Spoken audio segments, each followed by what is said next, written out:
Newark Penn Station. Just change the name. Name it after like Bruce Springsteen or Queen Latifah. I can certainly mention it to my bosses and we'll see where it goes. Okay, thanks. I don't even need credit. In 1942, when Nazi saboteurs came to America to destroy key pieces of infrastructure, was New York Penn Station on their list? Nope. But Newark Penn Station was. And lore has it that around the same time, a train bringing cattle to feed the troops overseas derailed in Newark outside the station. A couple of fast-thinking cowpokes solved that problem. They actually herded them down to town, like Old West style. They walked them up the staircase and loaded them right on the train here. Does New York Penn Station have a story like that? Nope. Did the cattle stop at the information kiosk right here and get directions? They demanded exceptional customer service. Only in New Jersey. Jim O'Grady, WNYC News. Support for WNYC comes from The Carlos Watson Show. Journalist, CEO, and talk show host Carlos Watson is dedicated to taking viewers out of the echo chamber. From Mark Cuban and Padma Lakshmi to Megyn Kelly and Ta-Nehisi Coates. Weekdays on YouTube. The attack on the U.S. Capitol included many with ties to the U.S. military, reminding us that white supremacy has deep roots in our armed forces. We'll dive into history to understand why and what needs to change today. Plus, new advice on COVID-19 masks, double masking, KN95s. We'll tackle it all. I'm Tanzina Vega, and that's next time on The Takeaway, weekday afternoons at 3 on 93.9 FM. The Marketplace Morning Report is coming up next on WNYC. And then at 9 o'clock, it's the BBC News Hour on 93.9 FM. Let's check in with London to see what they're working on this morning. Good morning, BBC. Good morning, WNYC. I'm Paul Henley. On today's News Hour, why does the UK, as one of the world's richest countries, have such a huge COVID death rate? And the black market for coronavirus vaccines in the Philippines. That's BBC News Hour, coming up at 9 on 93.9 FM, WNYC. 33 degrees now in New York City, going up to a high around 40 degrees this afternoon. Mostly cloudy skies today. It'll be mostly cloudy to start the day tomorrow, gradually becoming sunny and breezy in the afternoon with a high in the mid-30s.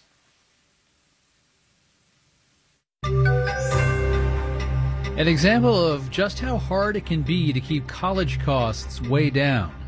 Marketplace Morning Report is supported by Progressive Insurance with the Name Your Price tool, offering a range of coverage and price options to choose from. Now that's Progressive. More at Progressive.com or 1-800-PROGRESSIVE. And by C3.ai. C3.ai software enables organizations to use artificial intelligence at enterprise scale, solving previously unsolvable business problems. Learn more at C3.ai. I'm David Brancaccio. First, with people less out and about, plus fewer with jobs and the ability to buy a $5 coffee, Starbucks says sales at comparable locations were down 5% from a year earlier. This is in the October to December quarter, but Starbucks sales in China were up 5%. Marketplace's Mitchell Hartman reports. Serving up food and drinks has been one of the worst businesses to be in through the pandemic. And Mark Cohen at Columbia Business School says in that kind of business, only the strongest survive. Starbucks was a very successful business going into this crisis and will likely find a way through it. The company's offset the loss of walk-in, sit-down customers by expanding drive-through, online ordering, and curbside pickup. Starbucks' global reach is an asset, too, says Tuna Amobi at CFRA Research. China and Asia Pacific actually much further along in the road to recovery compared to the U.S. and Europe. So I think that's helped Starbucks. And while Starbucks has the resources to weather the COVID slowdown, a lot of its coffee shop competitors don't, says Jim Hertel at Inmar Intelligence. Some of the smaller ones and the less nimble ones just aren't going to come back when this is over. Starbucks says it added 278 stores in the final months of last year. I'm Mitchell Hartman for Marketplace. Starbucks stock is now down 2.9% pre-market. Walgreens has enticed Roz Brewer, the chief operating officer of Starbucks, to come over as CEO. Walgreens executive chairman praised Brewer for her expertise in operations, customer relations, talent development, digital innovation.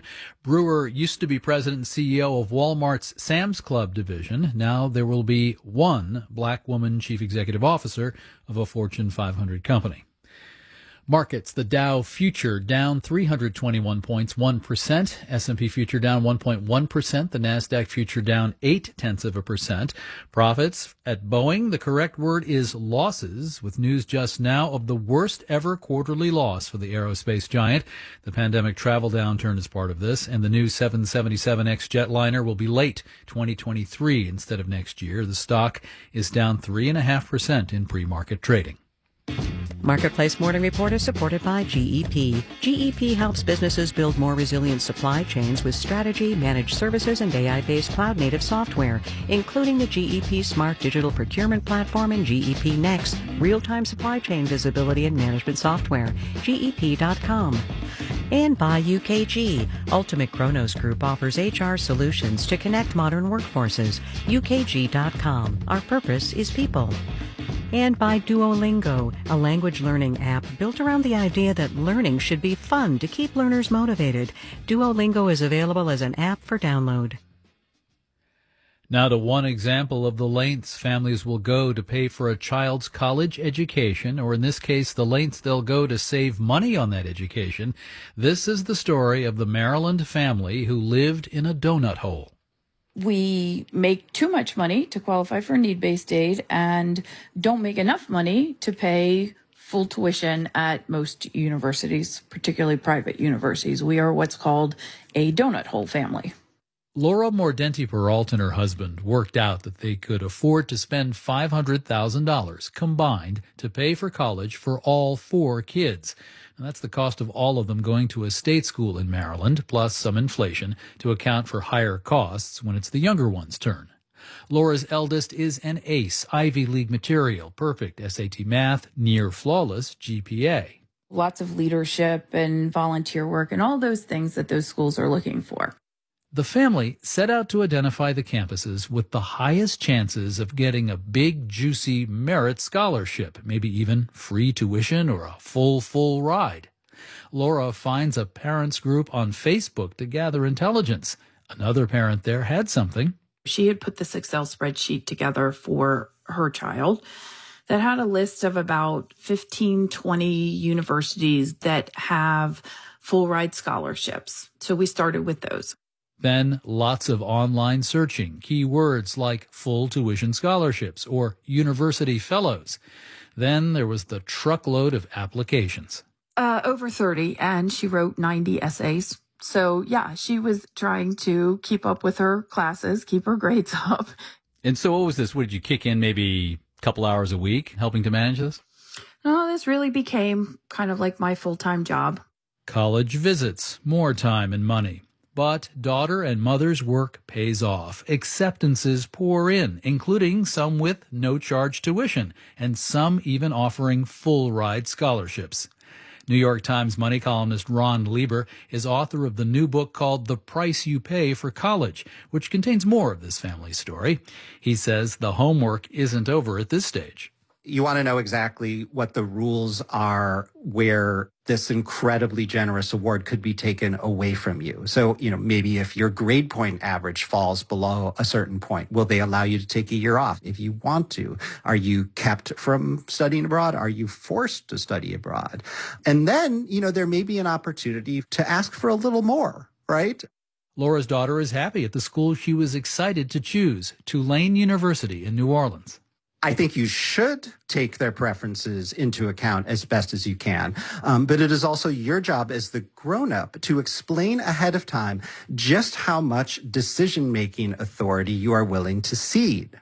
And if your line to the child is, we have $20,000 to spend and we're willing to borrow $10,000 more, and no more, then you have to be prepared for them to do anything they want with that budget if they manage to sort of win this extreme sport of merit aid acquisition.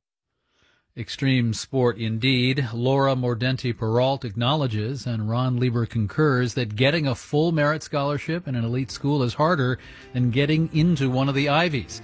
There's more from Ron, including how to find hints about which colleges might be inclined to give big merit scholarships to the best students. It's at marketplace.org. I'm David Brancaccio with the Marketplace Morning Report. From APM, American Public Media. WNYC is supported by Netflix, presenting the White Tie